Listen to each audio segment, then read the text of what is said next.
আজই ডাউনলোড করুন আর এনজয় করুন আপনার পছন্দের শো। গোপালের যেহেতু এত কৃপা, আমার শাশুড়ি মাও গোবিন্দকে খুব মানেন, ওনার গোবিন্দর আশীর্বাদেই তার গোপাল দাদাকে তার ফিরে পেয়েছে।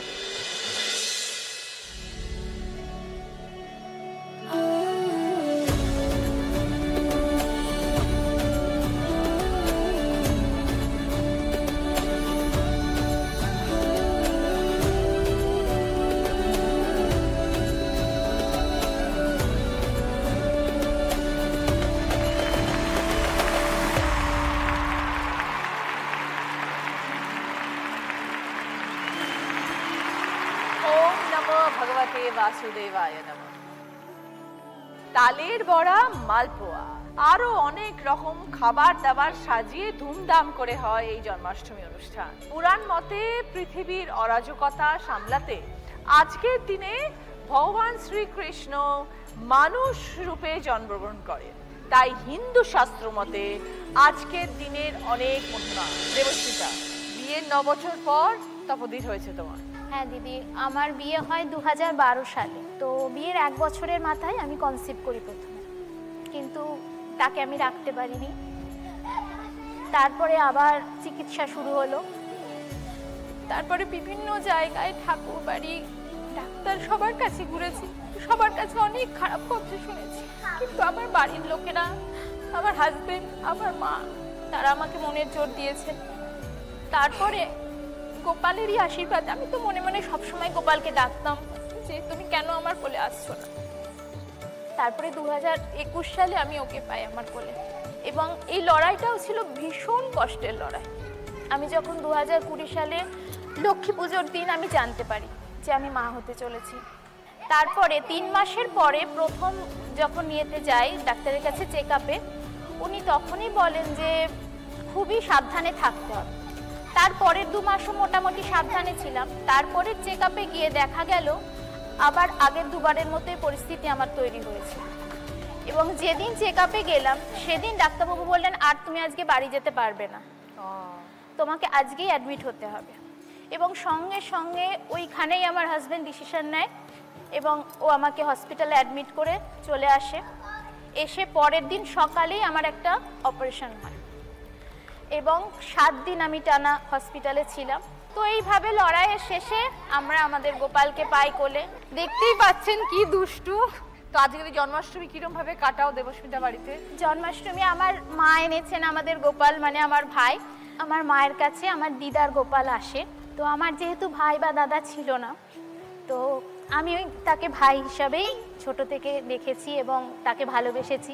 তো ওই সকালবেলা প্রথমে স্নান করানো হয়, তুলসী পাতা, দুধ, গঙ্গা জল সমস্ত কিছু দিয়ে। সকালে একরকম ভোগ দেওয়া হয়, ওই তালের বড়া, মালপোয়া, আবার তারপরে একটুখানি শয়ন দেওয়া হয়, আবার দুপুরবেলা লুচি, সুজি এরকম ভোগ দেওয়া হয়। আবার সন্ধেবেলা তাকে তুলে তাকে সন্দেশ, মিষ্টি এইসব দিয়ে, ফল দিয়ে তাকে খেতে দেওয়া হয় এবং তার সব রকম বাচ্চার মতোই তাকে যত্ন করে রাখা হয়। খুব ভালো, খুব ভালো। তপোদেরকে তো বোধহয় মনে হচ্ছে না আমার কথা বলার জন্য পাবো, কিন্তু তোমার সাথে কথা বলে খুব ভালো লাগে। রাজনীশ আমাদের শান্ত কৃষ্ণ, একটাই ছেলে তোমার? হ্যাঁ, একটাই ছেলে। আচ্ছা, কিভাবে গোপালকে পেলে? গোপালকে পাওয়া বলতে 15 বছর ধরে আমাদের বাবার বাড়িতে পুজো হয়ে এসছে। যেহেতু আমরা 3 বোন, কোনো ভাই নেই, আমার ঠাম্মার খুব ইচ্ছে ছিল একটা বাড়িতে ছেলে আসুক। ছেলে বলতে ওই গোপালকেই ছেলে হিসেবে আমার বাড়িতে আনা হলো। রাখি পূর্ণিমার দিন আমরাও ভাই হিসেবে রাখি ফার্স্ট গোপালকেই পরাই।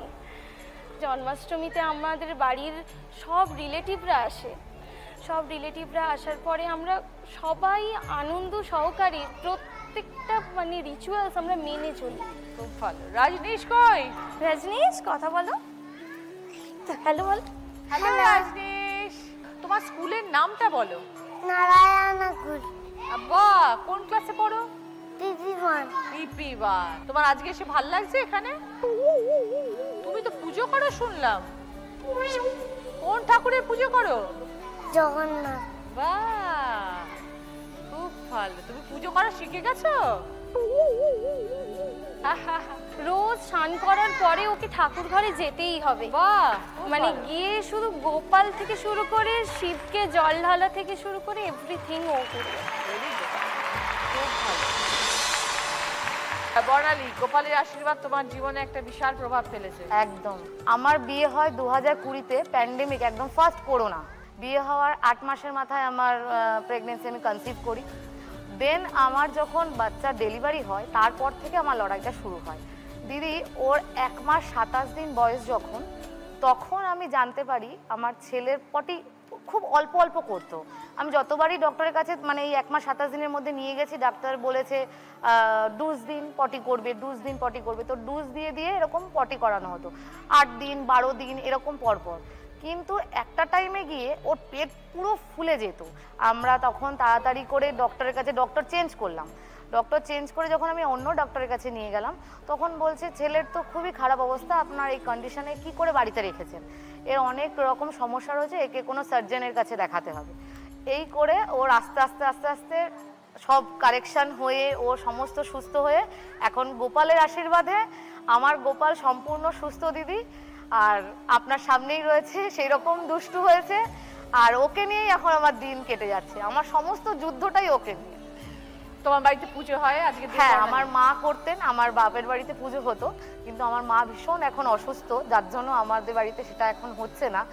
আর গোপালের যেহেতু এত কৃপা, আমার শাশুড়ি মাও গোবিন্দকে খুব মানেন, ওনার গোবিন্দর আশীর্বাদেই তার গোপাল দাদাকে তার ফিরে পেয়েছেন।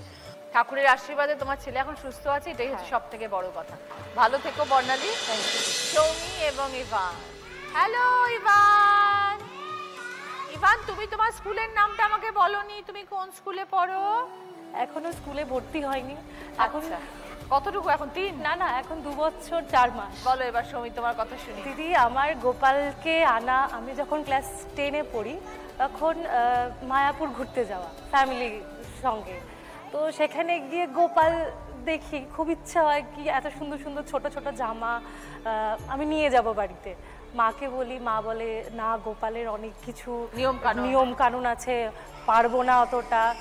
শুনিনি, আমি নিয়ে এসছি আমি গোপালকে বাড়িতে নিয়ে আসার পর মা শুরু করে পুজো যেমন হয় ওই করে। জন্মাষ্টমী অনেক ধুমধাম করে হতে হতে আমার বিয়ে হয়ে যায়। তো বাড়িতেই মাই গোপাল সেবা করতো। কোভিডের টাইম মা মারা যায় হঠাৎ। 7 বছর বিয়ে হয়ে গেছে, আমি কখনো ভাবিনি এটাকে নিয়ে, হ্যাঁ বাচ্চা কাচ্চা হয় না। তো বাড়িতে আমার গোপালকে আবার নিয়ে আসা, গোপালকে আবার নতুন করে যত্ন করা, সেবা করা। তারপর হঠাৎ আমার প্রেগনেন্সি আসে, গোপাল। তো ফাইনালি সেই দিন এলো, গোপালকে পেলাম। তার আবার কিছুদিন পর আবার আমার একটা কন্যা সন্তান হয়। আচ্ছা, তোমার দুটো? হ্যাঁ, আমার 2টো সন্তান।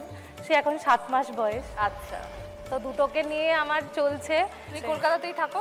হ্যাঁ, আমি কলকাতাতে সাউথ উইন্ডসে থাকছি, সোনারপুরে। আচ্ছা। এই গোপাল আসার পরেই আমার সব কিছু হওয়া, আমার ফ্ল্যাট, আমার গাড়ি সব ও আসার পর। খুব ভালো। প্রত্যেক বছর এভাবে গোপালকে নিয়ে, পুজো নিয়ে, এইভাবে তার সঙ্গে কাজ, সবকিছু নিয়ে ভালো থেকো। হ্যাঁ দিদি।